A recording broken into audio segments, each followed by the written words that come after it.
ಮಾನ್ಯ ಶಾಸಕರಾದ ಶ್ರೀ ವಿದ್ವಾನ್ ಹರ್ಷದವರು ಹಾಗೆಯೇ ಮಾನ್ಯ ಹಿಂದುಳಿದ ವರ್ಗಗಳ ಕಲ್ಯಾಣ ಹಾಗೂ ಕನ್ನಡ ಮತ್ತು ಇಲಾಖೆ ಸಚಿವರು ಮೊದಲಿನಿಂದ ಬದುಕಿರುವ ಎಲ್ಲ ಮಹಿಳೆಯರ ಸಮ್ಮುಖದಲ್ಲಿ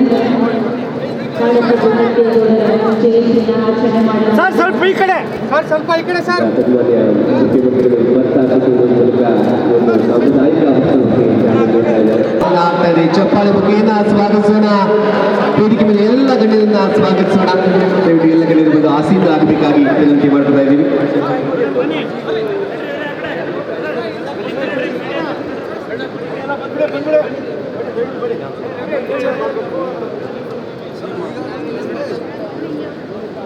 ಧ್ವನಿವರ್ಧಕ ವ್ಯವಸ್ಥೆಯನ್ನು ಮಾಡ್ತಾ ಇರುವಂಥವ್ರು ದಯಮಾಡಿ ವೇದಿಕೆ ಎಡಭಾಗಕ್ಕೆ ಬನ್ನಿ. ನಾಡು ಕಟ್ಟಿದ ನಾಡ ಪ್ರಭು ಕೆಂಪೇಗೌಡರು ಜಾತ್ಯತೀತ ಮನೋಭಾವದಿಂದ ಇಲ್ಲಿ ವಾಸಿಸುವ ಕವಿ, ಯುಗದ ಕವಿ, ರಾಷ್ಟ್ರಕವಿ ಕುವೆಂಪು ವಿರಚಿತ ರೈತ ಗೀತೆಯನ್ನು ನಡೆಸಿಕೊಳ್ಳಿದ್ದಾರೆ ಡಾಕ್ಟರ್ ಶಮಿತಾ ಮಲ್ನಾಡ್ ಮತ್ತು ತಂಡ.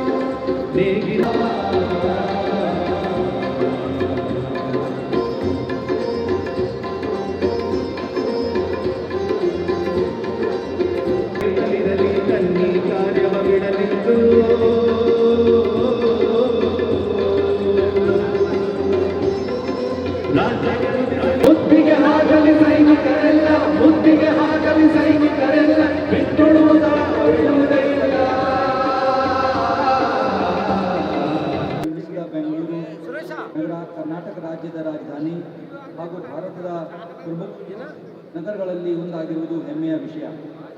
ಸುಮಾರು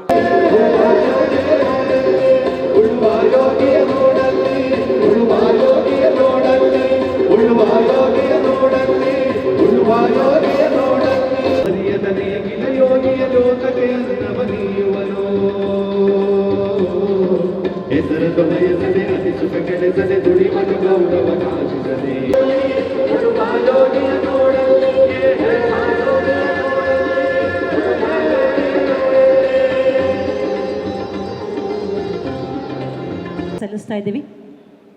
ಹಾಗೆ ಎಲ್ಲ ಸಚಿವರು ಗಣ್ಯರು ಒಗ್ಗೂಡಿ ಒಟ್ಟಾಗಿ ಬಾಳುವಂತಹ ಸಂಕಲ್ಪಕ್ಕೆ ಜ್ಯೋತಿಯನ್ನು ಬೆಳಗಿಸುವುದರ ಮುಖೇನ ಶುಭವನ್ನ ಹಾಡಲಿದ್ದಾರೆ. ಬಂಧುಗಳೇ, ಜೋರಾದ ಚಪ್ಪಾಳೆ ಮುಖೇನ ಸಾಕ್ಷಿಯಾಗೋಣ. ನಾಡಪ್ರಭು ಕೆಂಪೇಗೌಡರ 515ನೇ ಜಯಂತ್ಯುತ್ಸವದ ಉದ್ಘಾಟನೆ ಈಗ ನೆರವೇರ್ತಾ ಇದೆ. ನಾಡು ಎಂದರೆ ಬರೀ ಕಲ್ಲು ಮಣ್ಣುಗಳಲ್ಲ, ಎಲ್ಲ ಸಮುದಾಯ ಎನ್ನುವಂತಹ ಬಹುತ್ವ ದೂರದೃಷ್ಟಿಯುಳ್ಳಂತಹ ನಿಜದ ನಾಯಕ ನಾಡಪ್ರಭು ಕೆಂಪೇಗೌಡರು. ಅವರು ಕಟ್ಟಿದಂತಹ ಈ ಮಹಾನಗರದಲ್ಲಿ ನಾವೆಲ್ಲರೂ ಸುಭಿಕ್ಷವಾಗಿ ಬಾಳುತ್ತಿದ್ದೇವೆ. ಅದಕ್ಕೆ ಕಾರಣ ಅವರ ಕರ್ತೃತ್ವ ಶಕ್ತಿ, ಧೀಶಕ್ತಿ, ಎಲ್ಲರನ್ನು ಒಳಗೊಳ್ಳುವಂತಹ ಸಮಭಾವದ ಶಕ್ತಿ. ಎಲ್ಲರ ನೆಚ್ಚಿನ ಮುಖ್ಯಮಂತ್ರಿಗಳು,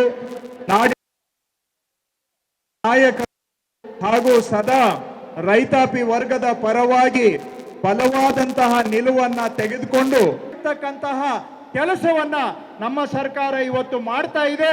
ಇದಕ್ಕೆ ಒಂದು ರೀತಿಯಲ್ಲಿ ಕೆಂಪೇಗೌಡರು ನಮಗೆ ಆದರ್ಶ ಅಂತ ನಾನು ಹೇಳಬಹುದು. ಮಾತಾಡ್ತಕ್ಕಂಥವರು ಉಳಿದ ವಿಷಯಗಳನ್ನ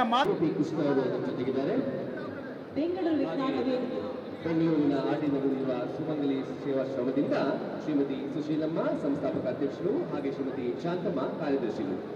ಬೆಂಗಳೂರು ವಿಜ್ಞಾನ ವೇದಿಕೆ ರಾಷ್ಟ್ರೀಯ ಚಳವಳಿಗಳ ಹಿನ್ನೆಲೆಯಲ್ಲಿ 1917ರಲ್ಲಿ ಮದ್ರಾಸು ಮತ್ತು ಬೆಂಗಳೂರಿನ ಥಿಯಾಸಫಿಕಲ್ ಸೊಸೈಟಿಯ ಮಾರ್ಗದರ್ಶನದಲ್ಲಿ ಪ್ರಾರಂಭವಾಗಿ ತದನಂತರ ಹಲವಾರು ಬೆಳವಣಿಗೆಗಳೊಂದಿಗೆ ಇಂದಿನ national education society of Karnataka ಎಂದು ನೋಂದಾಯಿತವಾದ ಸಂಸ್ಥೆ. ಒಟ್ಟು 21 ಶಾಲಾ ಕಾಲೇಜುಗಳನ್ನು ಪ್ರಾರಂಭಿಸಿ ಗುಣಮಟ್ಟದ ಶಿಕ್ಷಣವನ್ನು ನೀಡುತ್ತಾ ಬಂದಿದೆ. ವಿಶೇಷವಾಗಿ ಗ್ರಾಮೀಣ ಪ್ರದೇಶದ ಬಡ ಅವಕಾಶ ವಂಚಿತ ವರ್ಗದ ಮಕ್ಕಳಿಗೆ ಶಿಕ್ಷಣವನ್ನು ನೀಡುತ್ತಿದೆ ಎನ್ನುವಂಥದ್ದು ಹೆಮ್ಮೆಯ ವಿಷಯವಾಗಿದೆ. ಹಾಗೆ ಮಹಾತ್ಮ ಗಾಂಧೀಜಿ ಮಾನವ ಜಗತ್ತು ಕಂಡ ಶ್ರೇಷ್ಠ ಚಿಂತಕ, ದಾರ್ಶನಿಕ, ನುಡಿದಂತೆ ನಡೆದು ವಿಶ್ವಕ್ಕೆ ಆದರ್ಶಪ್ರಾಯರಾದ ಸಂತ. ಅಮೆರಿಕದ ಮಾಜಿ ಅಧ್ಯಕ್ಷ ಬರಾಕ್ ಒಬಾಮಾ ಸೇರಿದಂತೆ ಗಾಂಧೀಜಿ ಭಾರತಕ್ಕಷ್ಟೇ ಅಲ್ಲ ಜಗತ್ತಿಗೆ ನಾಯಕ ಎಂದು ಹೇಳಿದ್ದಾರೆ. ಮುಂದಿನ ಪೀಳಿಗೆಗೆ ಗಾಂಧೀಜಿಯವರ ಸ್ಮರಣೆ ಮತ್ತು ಸಂದೇಶವನ್ನ ಚಿರಸ್ಥಾಯಿಗೊಳಿಸುವ ಉದ್ದೇಶವನ್ನ ಮುಂದುವರಿಸಲು ಬೆಂಗಳೂರಿನ ಕುಮಾರ ಪಾರ್ಕ್ನಲ್ಲಿ ವಿಶಾಲವಾದ ಕಲ್ಲಿನ ಕಟ್ಟಡದ ಗಾಂಧಿ ಭವನವನ್ನ 8 ಡಿಸೆಂಬರ್ ಕೂಡ ನಡೆಸುತ್ತಿದೆ. ಇವರೆಲ್ಲರ ಕಾರ್ಯವೈಖರಿಯನ್ನ ಗಮನಿಸಿ 5 ಲಕ್ಷ ರೂಪಾಯಿಗಳ ನಗದು ಒಳಗೊಂಡಂತೆ ಕೆಂಪೇಗೌಡ ಅಂತಾರಾಷ್ಟ್ರೀಯ ಪ್ರಶಸ್ತಿಯನ್ನ ಕೊಡಮಾಡಲಾಗ್ತಾ ಇದೆ. 2024 ಪುರಸ್ಕೃತರಾಗಿದ್ದಾರೆ. ಬೆಂಗಳೂರಿನ ಬಸವನಗುಡಿಯ ನ್ಯಾಷನಲ್ ಎಜುಕೇಶನ್ ಸೊಸೈಟಿ ಸಮೂಹದ ಅಂಗಸಂಸ್ಥೆಯಾದ ಬೆಂಗಳೂರು ಸೈನ್ಸ್ ಫೋರಂ, ಗಾಂಧಿ ಭವನದ